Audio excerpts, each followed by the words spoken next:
मैं डॉक्टर मल्लिकार्जुन बात कर रहा हूँ, anaesthesia and intensive care specialist. इसके पहले भी बहुत वीडियोस कर चुका हूँ। आज मैं एक इम्पॉर्टेंट टॉपिक बात करना चाहता हूँ। इंटेंसिव केयर यूनिट का केस है।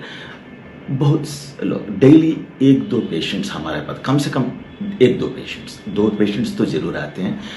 टैबलेट्स लेके आते हैं, तरह तरह का टैबलेट्स। वैसा घर में जो कुछ भी टैबलेट्स हुए ले लेते हैं।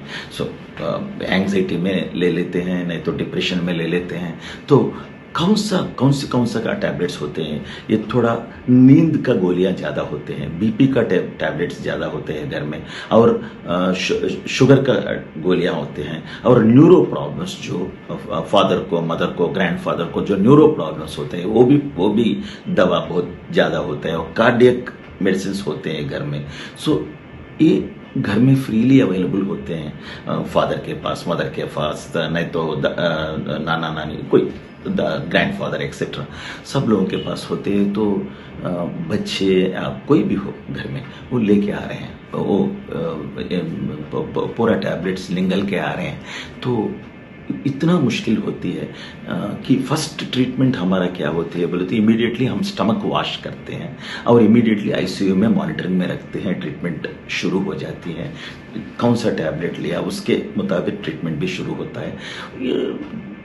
3-4 दिन में तो कम से कम 10 में 3-4 लोग डिस्चार्ज हो जाएंगे, मगर जो बाकी 5-6 लोग हैं वो कॉम्प्लिकेशंस में चले जाते हैं, बहुत सीरियस हो जाते हैं। जैसा कि किडनी फेल्यूर शुरू हो जाती है, नहीं तो हार्ट फेल्यूर शुरू हो जाती है, हार्ट बहुत स्लो हो जाती है, और बीपी भी कम हो जाती है, और सांस नहीं ले पाते हैं। दूसरी दिन में ही शुरू हो जाते हैं टैबलेट्स। अगर ज़्यादा टैबलेट्स ले लिए, सेकंड डे, दूसरी दिन में ही ये प्रॉब्लम शुरू हो जाती है। 2-3 घंटे में भी समटाइम्स शुरू हो जाते हैं। वेंटिलेटर रखना पड़ता है। वेंटिलेटर आपको मालूम है, ऑक्सीजन लगाने की एक मशीन होती है, वो वेंटिलेटर लगाना पड़ते हैं।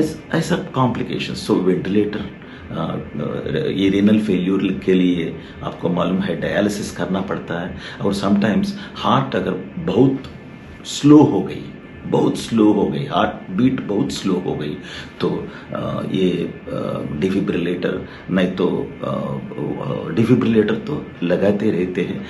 डिफिब्रिलेटर रेगुलर है, डिफिब्रिलेटर बोल के एक छोटा स्किन के नीचे लगाते हैं, वो हार्ट बीट को रेगुलेट करती है। अगर हार्ट बीट स्लो हो गया तो उसको थोड़ा ऊपर करती है, अगर ज़्यादा हो गई तो कम करती है, वो भी लगाना पड़ता है। पूरा एक्सपेंसिव प्रोसेस। समटाइम्स इवन कभी पेशेंट को ECMO, ECMO बोल के बहुत बड़ा ट्रीटमेंट है, वो वहाँ तक ले जाना पड़ता है। ट्रीटमेंट्स और वेरी महंगा पड़ता है। आपको मालूम है डायलिसिस, रेगुलरली डायलिसिस करना पड़ती है, और ये जो डिफिब्रिलेटर लगाना छाती में, ये स्किन के नीचे, चमड़ा के नीचे लगाना पड़ता है, वो भी एक्सपेंसिव है। और वेंटिलेटर ट्रीटमेंट महीने 2 महीने तक हॉस्पिटल में, बड़े हॉस्पिटल्स में रहना पड़ता है। मैं सबको ये रिक्वेस्ट कर रहा हूँ, क्योंकि भाई ये गोलियां जो है वो सिर्फ 6-7 दिन के लिए गोलियां आप बाहर रखिए, आप बाहर में पेशेंट के पास रखिए, और जो बाकी रह गया है गोलियां वो सब अंदर अलमेरा में थोड़ा लॉक करके रखिए, किसी को अवेलेबल मत कीजिए, क्योंकि ऐसा बाहर टैबलेट रहना बहुत डेंजरस है।